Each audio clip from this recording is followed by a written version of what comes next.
उत्तर प्रदेश के संभल में हुई हिंसा की खबरें आप तक पहुंच गई। आप जानते हैं कि किस तरह से वहां पर 5 मुस्लिम नौजवानों की मौत की खबर सामने आई, उन्हें गोली लगी। आरोप है कि प्रशासन ने इन तमाम लोगों के ऊपर गोली चलाई और इसी वजह से उनकी मौत हुई। हालांकि प्रशासन ने साफ तौर पर इस बात से इनकार किया है कि उन्होंने कोई गोली चलाई और उनकी गोलियों से, उनकी बंदूक की गोलियों से इनकी मौत हुई है। अभी पोस्टमार्टम उन तमाम लोगों का करवाया जा रहा है। रिपोर्ट्स क्या होंगे क्या नहीं होंगे ये तो बात की बात है, लेकिन आखिरकार इतनी बड़ी घटना कैसे सामने आई।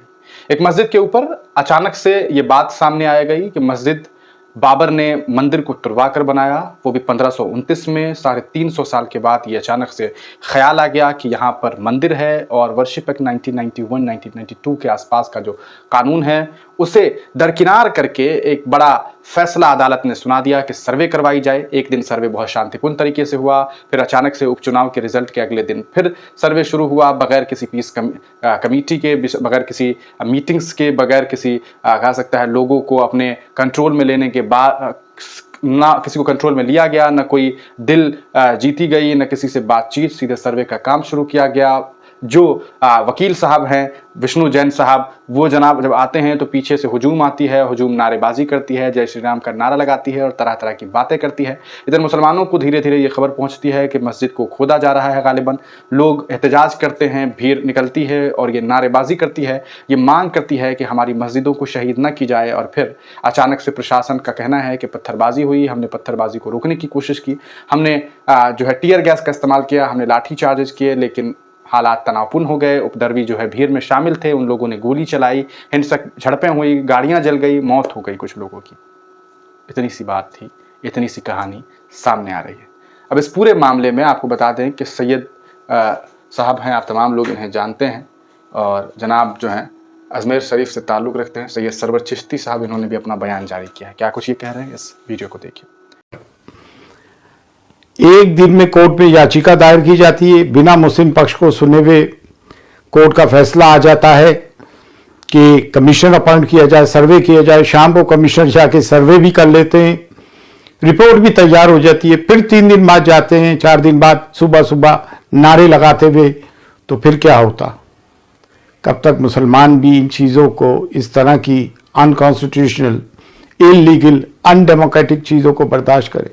बाबरी मस्जिद का फैसला आने के बाद सोचा था कि अब देश में कुछ नहीं होगा, मंदिर मस्जिद विवाद नहीं होगा, लेकिन ये तो थमने का नाम ही नहीं ले रहा है।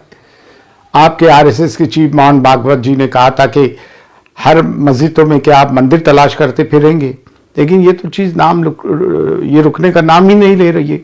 कभी हमारी प्रॉफिट की शान में गुस्ताखियाँ होती हैं, जो करते हैं वो पकड़े नहीं जाते हैं। यहाँ तक कहते हैं कि मक्के की खुदाई करो, वहाँ मंदिर मिलेंगे। तो मतलब कोई रोकने करने वाला नहीं है। और महाराष्ट्र के इलेक्शन के बाद फडणवीस ने किस किस्म का कम्युनल स्टेटमेंट दिया, प्राइम मिनिस्टर ने वक्फ बोर्ड को लेकर क्या बोला। योगी कहते हैं कि बटेंगे तो कटेंगे, नरेंद्र मोदी कुछ और कहते हैं कि एक हैं तो सेफ हैं। अच्छा, पूरे सिटीजन्स ऑफ इंडिया के लिए कहते तो ये बात अच्छी लगती, सिर्फ एक समुदाय विशेष के लिए बात कर रहे हैं। हम कोई बात कहते हैं तो भड़काऊ भाषण है, ये बात करते हैं तो कहते हैं कि हुंकार भरी। ये मतलब देश को किस दिशा में लेके जा रहे हैं, ये क्या करना चाहते हैं, कुछ समझ से बाहर है। और एक इतनी बड़ी 30 करोड़ मुस्लिम आबादी को आप नाराज करके ये देश किस तरह से चलेगा, किस डायरेक्शन में जाएगा? क्या ये देश हित में है? क्या ये देश भक्त हैं ये लोग? क्या देश के साथ ये द्रोह नहीं कर रहे हैं? ये क्या है? ये स्टेट स्पॉन्सर टेररिज्म नहीं है मुसलमानों पर, ये एक तरफा कार्रवाई, कर्नल एजेंडा इनका। ये फिर ये कहना इलेक्शन जीतने के बाद मिस्टर मोदी का कि वक्फ बोर्ड जो है इलीगल है, अनकॉन्स्टिट्यूशनल है।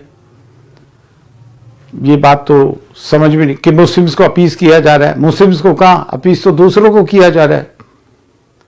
It's very unfortunate. ये देश के लिए अच्छा नहीं हो रहा है और इसके जिम्मेदार हम नहीं हैं। तो आपने सुना सैयद सरवर चिश्ती साहब को, इन्होंने सीधे तौर पर इस पूरे मामले पर अपना बयान देते हुए ये बात कही है कि इस पूरे मामले में कैसे मुसलमान जो हैं वो सिर्फ एक टारगेट बने हुए हैं, कैसे जुल्म सितम जो है वो उत्तर प्रदेश के संभल में देखने को मिला है। आप इस पूरे मामला को किस तरह से देखते हैं, अपनी राय कमेंट सेक्शन में जरूर दीजिएगा।